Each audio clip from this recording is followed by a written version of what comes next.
So, I've been pushed to share what I know, and it's not an easy thing to do in this climate and society and culture, and given my own personal boundaries and limitations. But here's my attempt. I mean, ever since I was young, I have been pretty overwhelmed by this world and this life. And this caused me to live most of my life in the fight, flight, or freeze response. And as a result, I just kind of got ushered through life following people who were doing life, just kind of clung on to a best friend early on, and then a boyfriend, and then the next boyfriend, and the next boyfriend, jumping back to my mother in between until I was like 38 years old, and then I finally got onto my own, had some quiet time by myself, and things started to come into place for me because I had to start relying on myself. Actually, everybody let me down. I had a gallbladder surgery, and then I didn't have the adequate help after the surgery to heal through it, and I got a hernia, and I was just really feeling pretty, let down by all the people in my life, and including medical doctors and everything, really. And I had been to counseling since I was 9, since witnessing my father's suicide on my front steps, and none of those people could help me. I suffered depression and suicidal ideation ever since I was maybe 15 to age 40. Maybe just age 39. I think it's been a couple years since I did heal that one. But this has been a long road, and the way that I've traveled, is not the easiest road. I was pretty unconscious, just following along, trying to jump through hoops, fit in, and make sure that I got love and avoided pain. Those are my only two things that I could focus on. So I've abused drugs, I've abused food, I've abused people, I've abused myself, all in the name of feeling a lack of love. The reason I feel this lack of love is because I never got to attach properly to my mother at birth. The reason I never got to attach properly to my mother at birth is because she never got to attach to her mother properly at birth. And this is because we have basically industrialized the birthing process, and mammals imprint on their mother the moment they're born. And as humans, we've put people in a hospital, and then we shove babies under bright lights, stuff things in their eyes, and wipe them down and do all kinds of things, put them in a plastic bin, all before they get to be on their mother to imprint. So we've got people for generations now imprinted on these, harsh conditions.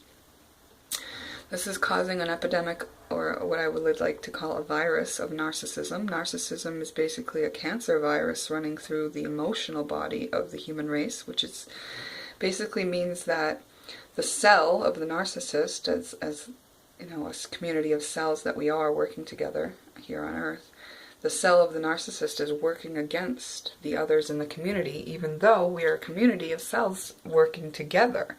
We're actually pack animals, so we're not supposed to be just independent. But as a coping mechanism, the narcissist has, formulated that, and now reproduced with that, and now that's kind of been replicating itself over and over, like a cancer does.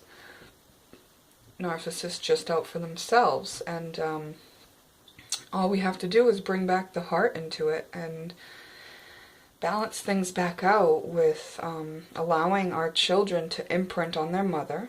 And of course, we're going to have to train some of these mothers who may not know what real love is, because we don't know when we're brought up in these situations. The parenting that we've received, punishment and reward parenting, has actually been damaging to our psyches. We've had to disown parts of ourselves and suppress them to our subconscious, and now we use judgment to see them in other people and deny them in ourselves. And this also serves to divide us. Divided, we are not as powerful. And there are certain energies present here on Earth that would like to see it that way, and they're pressing on us in ways They are aware of the laws of the universe. Our society has been stripped of that right to know the laws of the universe we are actually living in. Once you start knowing the laws of the universe, you become a very powerful being. There's nothing you can't do. But when you're divided or in judgment of another being, you're less powerful. You lose your power. And the reason is because the power, the energy that makes this universe go in the positive way that we want it to is love. The opposite of love is fear. Anytime you're not acting in love, you're acting in a version of fear, if not fear itself. Like if you're angry at someone, that's something covering up some fear. If you're frustrated or jealous, it's all stemming from fear. All of these negative emotions are useful. I'm not saying that we shouldn't feel them. I'm saying when we do feel them, we should recognize that this is our indication that we're in the opposite direction of where we wish to go. So we take the knowing of what we don't want, and we turn around and go in the direction of what we do want. And we have to make that our habit. That's what we need to do every time. And we can flip this back around. Right now we have that cancer running through our society, ripping us apart. You see this in people just trying to survive. All it is a coping mechanism, and they start just caring about themselves. And this is because this is how they've been treated. But if we start adding love and we have compassion for these people, we explain to them that we're not going to go without. There's enough for everybody. And there's enough of us that care about everybody that we can make sure that everybody is provided for. It's just that right now in our society, those that have been coping with narcissism have found it easier to get louder and speak out because they didn't have the self-esteem issues holding them back that a lot of us others have. And that's just by simply virtue of their build, their coping mechanism shut off all their emotions, so they were never held back by this. I think it's a mistake for us to turn on them. They're just mirroring in us what we need to know about ourselves. So when we have a narcissist that is, I don't know, what do you judge a narcissist for? Being selfish. Then look to yourself and see where you're selfish. See where you judge someone who's selfish. Can you justify his being selfish in your mind enough to have compassion for him? If so, you've alchemized the situation and added love instead of adding fear. If you go and judge him and say, oh, he's wrong or anything like that, you're actually lowering your own vibration and you're not helping him. If you add love or something in a higher vibration, he actually has a chance to feel the compassion, and the power of your compassion can actually flip what he says and does for the future. It's a massive power that's being ignored. I mean, add love to rise above. Add love to rise above. We can add love to any situation to rise above the negative outcome of it. Any situation can be improved with love. Any single one. So that's what I believe. That's what I have to say. It may not be popular, it may not be understood, but I'd be glad to answer any questions. I have science to back this stuff up. The laws are all written. This is ancient knowledge.